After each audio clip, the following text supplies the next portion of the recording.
What does it mean to let go? This is something I've been getting a lot of questions about, because when we start talking about letting go, this is something that tends to stir a lot of confusion, and there's questions around it like, what does it mean? And how do we actually apply it to our lives? And what does it look like? And all these practical things. And yeah, so this is something I talk about, or I say a lot, letting go. But I figured it would be good for me to actually explain it from a very practical point of view, so that if you've had some curiosity around like this whole subject and how to actually start living from this place of like true freedom and wholeness, I think you'll find this really helpful.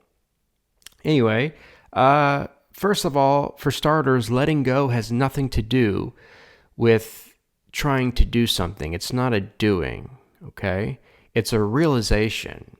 It's something that happens effortlessly. It's effortless as truth is seen and directly experienced. So letting go is not something to strive for or try for, and that's where a lot of people get stuck. They hear this concept, letting go, and they start trying to let go of these deep subconscious beliefs that they know have been controlling their lives, and they want freedom. They want to be authentic. They want to start to experience joy and peace and love again.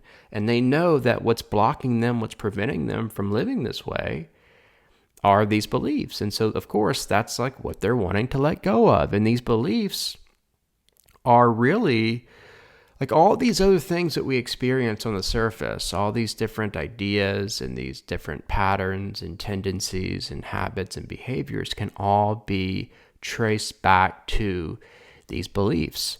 So instead of spending all this time like trying to focus on all the surface stuff, people realize, they understand that the more effective approach is to go straight for the root and to uproot that root, to let it go, and then all the other stuff on the surface will go with it. But again, where people get stuck in this is they say, okay, I'm going to try to let go today. And they try letting go of these negative beliefs. Maybe they try to meditate it away or pray it away, or whatever the popular spiritual technique or method is. They try to do these things thinking that letting go is something that they have to do. But what happens is the more you try to let go, the more you really strive for some kind of end goal of like totally being the one that is letting go of the belief, the more you reinforce this belief that you're stuck. The more you reinforce the belief that there is actually something that you have to let go of. The more you reinforce the illusory belief that you've been subconsciously holding on to. See? Because the truth is, the belief is not an actual thing. It's an illusion. It's something that you received through conditioning, and it's like a cloud, okay? It's a cloud that's simply preventing you from seeing who you really are. So as you start to see who you really are through the clouds, and you start to remember your true nature, which can happen through meditation, but it doesn't have to happen through meditation, then everything starts to shift. And simultaneously, when you directly experience truth, that which is false, the limiting, illusory belief dissipates, just like the clouds in the sky. And that is letting go. Letting go happens by not trying to let go. Letting go happens through realization of what is true. And in the absence of that illusory belief, there's nothing but truth. There's nothing but the radiant, infinite, boundless, timeless nature of your divine being, which is everything you've been searching for.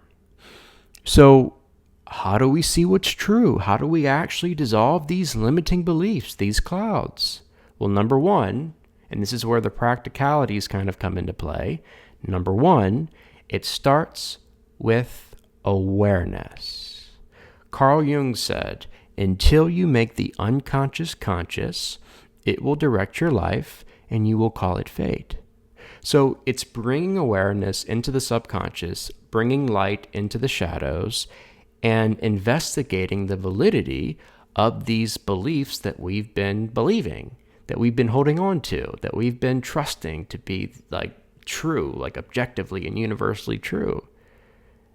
That's what it starts with. So I talked about this in another video where I said that two of the biggest ways to like actually go into the subconscious or to be led into the subconscious is number one, triggers. What are you triggered by and what emotion arises when you're triggered? And then number two, what you're saying about yourself, self-talk, picking up on how you're describing yourself and like identifying the negative things you're saying about yourself and all of that. That can lead you into the subconscious because those things that I just shared are manifestations, they're expressions of your subconscious programming.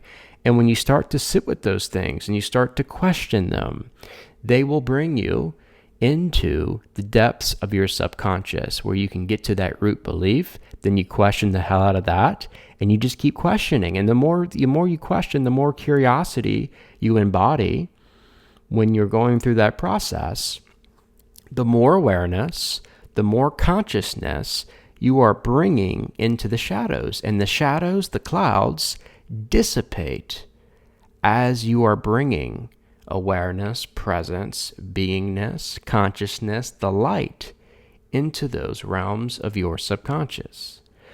So curiosity is huge, and I talk about this all the time, but I believe it's like one of the greatest divine qualities we have. It's an expression of the light of our being, and it is what the expansion of consciousness is all about. How does consciousness expand beyond these limiting beliefs? It expands through being curious, asking questions, especially the questions that everyone else is afraid to ask. Those questions, asking those questions, lead you into that place of seeing what is actually true. Because when you start to question the validity and there's no evidence by which these beliefs are like built upon, then you start to see them for the illusions that they are. And so you believe them. And so in believing these things, these ideas about yourself, they were very real. It was a very like subjective experience that came with all these different thoughts and feelings and emotions. But it wasn't true. It wasn't objectively a truth. It was something that you believed was true, but it wasn't ultimately true. But there's so much power in belief, you see?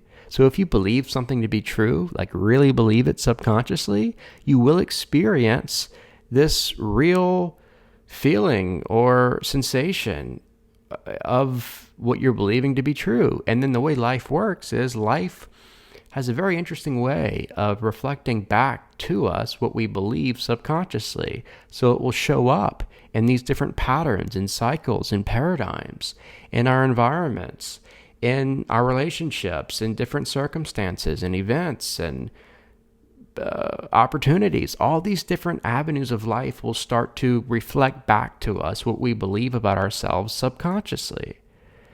So this is just the way it is.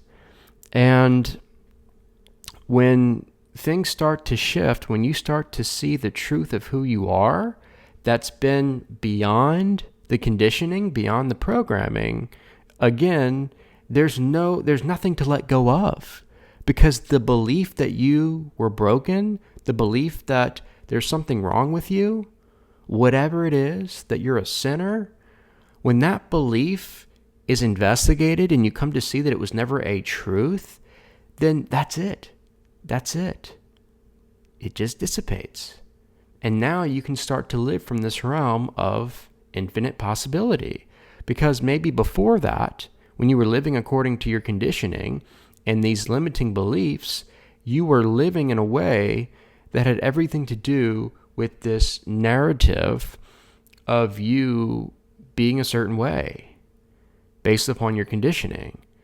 And you thinking that this is who you are, believing that this is who you are, living from that was the very thing that was keeping you from what was actually possible and all of the different things that come with being an infinite being. So the letting go of that identity, that egoic structure, is what is happening when you're realizing that it's not true. And you're seeing through the clouds. You're seeing what has always been true underneath all the different lies and all the different things that you were told were true, or all the conditioning and all the indoctrination and stuff like that. So this is what letting go is really all about, you see. It's not about trying to make it happen. It's not about doing it yourself or fixing something or like all this hard inner work. It's really not. It all has to do with what happens naturally when you see for yourself and directly experience for yourself what is true. And again, you do that by investigating these false, limiting, disempowering, negative beliefs. And you can even go back and see, like, okay, when did this start? When did I start believing in this? Oh, it started when I was 5 years old, when my dad said this, or when we were playing on the playground and I was the last one to be picked on the team and everyone started making fun of me because I was the worst one at soccer. I wasn't a good soccer player, which to me at 5 years old, maybe what was communicated indirectly or directly was you're not good enough, right? I'm not good enough because I was the last one picked. And then that became the belief that you believed, you accepted, that became true for you, and that became your identity. And then life presented itself in ways that reflected that vibrational frequency. See? So this is what it's a matter of, going back and seeing, oh, this is when it started, but it wasn't always like this. This is something that I learned. This was something that I believed in because it seemed like life was telling me that this is the way it is about me. But life is life. Life was just happening. It was actually just my interpretation of what was happening in life and my belief and my acceptance of the lie that actually empowered the lie to have control over me and to be something that I never truly was. And then you live from that. See? So I think you'll find this really helpful to start sitting with these different beliefs about yourself. Pay attention to emotions. Emotions are indicators of deeper beliefs, subconscious beliefs. Start to sit with them, start to be with them, start to allow your body to feel. That is a fantastic way to actually be in the body and to start to see like what's actually empowering these different emotions. And then again, you just start questioning the hell out of everything. And the more you question, the more you bring light into the darkness, into the shadows. Consciousness is expanding. And whatever's false, whatever's illusory, cannot exist in the presence of awareness, truth, consciousness. It's just, that's the way it works. So this is what I mean when I say letting go.